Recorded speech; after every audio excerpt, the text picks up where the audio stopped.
Hi, I'm Tim. Welcome to Watchbox, and thanks for logging on. If you love this watch, email me, tmosso at thewatchbox.com. Your purchase and pricing email question line for buying this or any watch you see on any Watchbox platform. Reach out to me directly, tmosso at thewatchbox.com.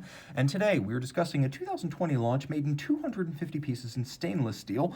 This is the fabulous Zenith Pilot Type 20 Blueprint. The Type 20 Blueprint plays on the montre d'aéronef case design that was launched back at Baselworld 2012, but here we have an extraordinary double sapphire three-dimensional dial that actually features the blueprint that would be sent to the dial maker. Now, throwing the watch on the wrist, you can see it's a big piece, 45 millimeters in stainless steel. From lug to lug, it measures 54.2 millimeters. It's 14.1 millimeters thick, and it has a 23 millimeter spacing between the lugs. You can see my wrist 16 centimeters in circumference, wears it well, but I probably wouldn't wear this watch on a wrist smaller than 15 centimeters circumference, as it is quite broad across the wrist.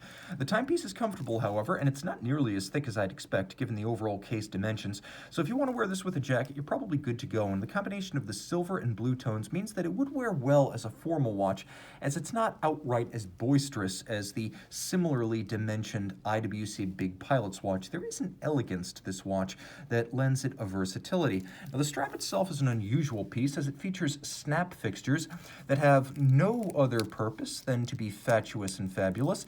It's going to remind you of aviation attire, much of which, especially in leather, includes snap-shut compartments. There's a contrasting binding stitch, and all of this is in medium blue. I'd call it cobalt blue calfskin. It is very thick and bolstered. It has a folded side, and as you can see on the reverse side, as with modern Zenith straps, there is a rubber inlay to separate the oils, moisture, heat, sweat, and grit of the wrist from the strap. So keeping all that grit from the strap means the strap will last longer, and the rubber on the bottom means it will be more comfortable. There are actually pull tab quick releases here.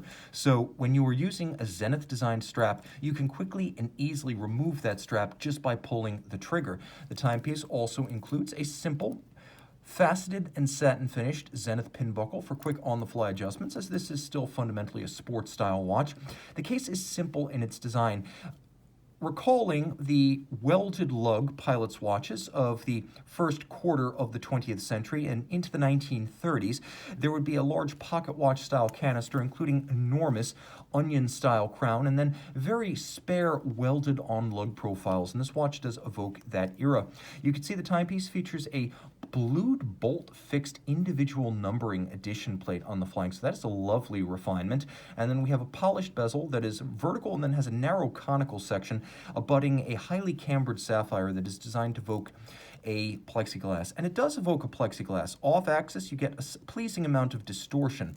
The crown, as you can see, is not a screw down, though the watch is exceptionally 100 meters water resistant, which is not common in the pilot's watch class.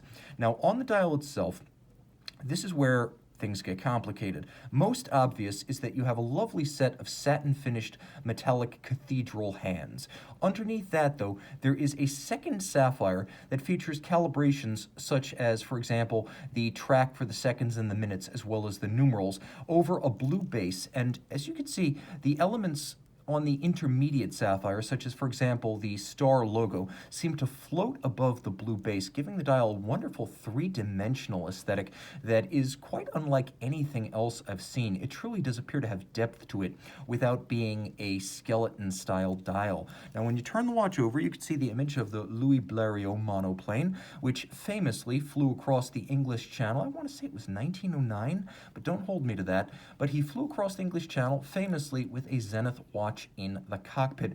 Zenith later building both pilot watches and montre d'aéronef cockpit instruments. You can see that the watch has a solid case back, but I'll give away the game. Underneath is an Elite Caliber 679. 26 joules, unidirectional, automatic winding. It beats away at 28,800 vibrations per hour. It has a 50-hour power reserve, and when you pull the crown out, it has a hacking or stop seconds capability. The Elite, designed using computers in 1994, is one of the newer Zenith calibers, and it was the first Zenith caliber to be designed using computers. It is also a thin, fine, high horology automatic that can be considered a legitimate peer to the likes of the Girard-Perregaux 3300 and the Jaeger-LeCoultre 889 and its descendants, so this watch truly has the heart of a champion. champion. Reach out to tmosso at thewatchbox.com for purchase and pricing details. And we're back with the Zenith Pilot Type 20.